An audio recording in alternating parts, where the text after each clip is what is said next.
There are companies out there that play off the Amazon name, but they're not actually affiliated with Amazon. And if you hire them for publishing services, you may be creating more of a mess than you realize. One of our clients hired a company called Amazon Publishing Services, nothing to do with the real Amazon. And while her book was not a disaster, a lot of the things were a real challenge to fix, and some can never be repaired. So if you want to avoid hiring the wrong company, this video is for you.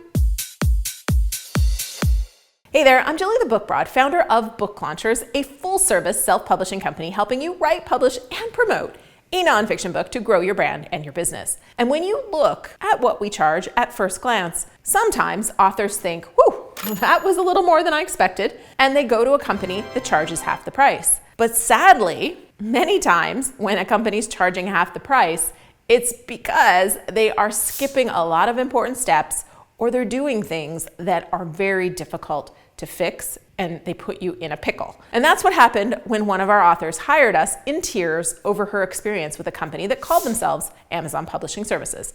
It is not affiliated with Amazon at all. It's not based in the US, and I think that's probably why they're using the Amazon name and are not shut down yet. But I'm sure they've tried, and I'm sure at some point Amazon will take them down. But another company will replace it. I am certain of that. But here's what happened. She had a hard ebook design, which means it didn't flow on an e-reader, and we had to recreate a whole new file. And even worse, it required an entirely new ebook listing to replace it. That was the most expensive thing for her to fix. So these layout issues, if you're not familiar, they created a fixed layout ebook rather than a reflowable one. What is the difference? Well, a fixed layout ebook is the font size is set and it can't be adjusted by the reader.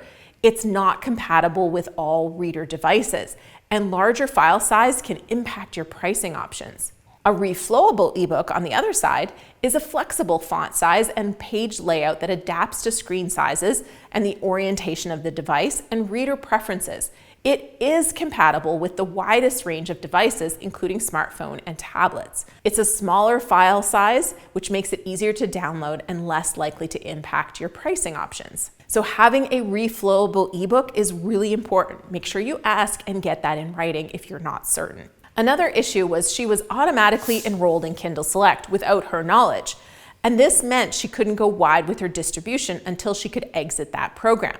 Now, if you're not familiar, for some books, especially fiction, the Kindle Select program is a great option.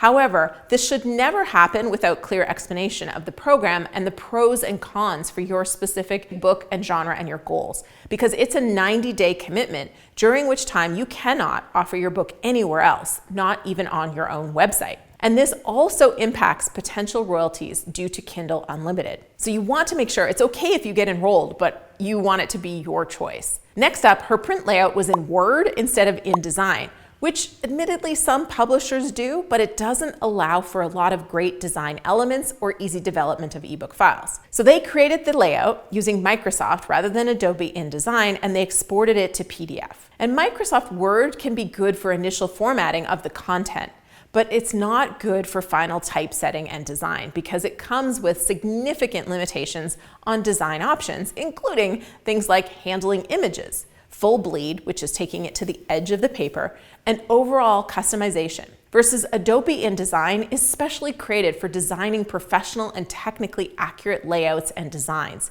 And it unlocks nearly endless options for things like chapter headers, section breaks, and image handling. The final product, when it's done in Adobe Design, looks cleaner, more polished, and is much more customized to the author. And finally, they enrolled her print book in expanded distribution through KDP, also without her knowledge or consent, which if you are in the know, you wouldn't ever use Amazon's KDP platform for expanded distribution because bookstores are not going to order from there, and it can't be changed without putting in a formal request for the release of the ISBN. And this is a process that takes up to 30 days. So I'll break this down a little bit more for you. With a paperback, selecting KDP's expanded distribution reduces the royalty rate to 40% instead of 60%, and it does not guarantee that it will be accepted by external distributors. It really only accesses a small fraction of Ingram's actual catalog.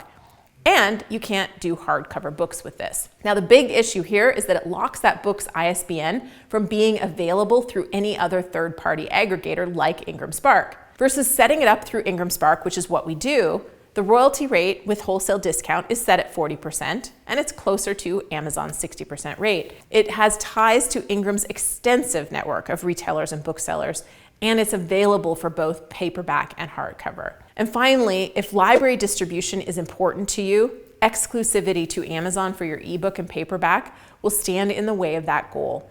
Ingram Spark for print and Draft to Digital for ebook will give you the best options for reaching libraries. Now, none of these issues are as bad as some of the scam companies out there that really rip authors off. But nothing in this was done in the author's best interest. It was done cheaply and easily. When you're hiring a company to help you with your self-publishing, ask the right questions so you know what you're getting.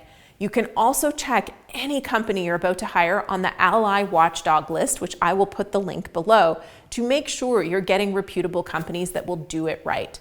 Doesn't mean issues won't arise. We have had issues arise with Amazon listings or Ingram hardcovers, and those issues are a nightmare, but those weren't because we did something wrong or we didn't disclose something to the client. So glitches happen, but what happened with this project were conscious choices the publisher that helped her made in order to save money, save time, and it wasn't disclosed to her what the trade-offs were. So make sure you're set up in the right way from the beginning. The extra time and money will be worth it in the long run. And of course, we would love to help if you're working on a nonfiction book and you want a team to surround you with care and take you through the process. Go to booklaunchers.com/book-a-call to chat with us. And in the meantime, this is the video on things you should know about getting books printed. It's a good one to be informed so you can ask the right questions. And this one is on the mistakes to avoid when you publish your book. See you on the next video.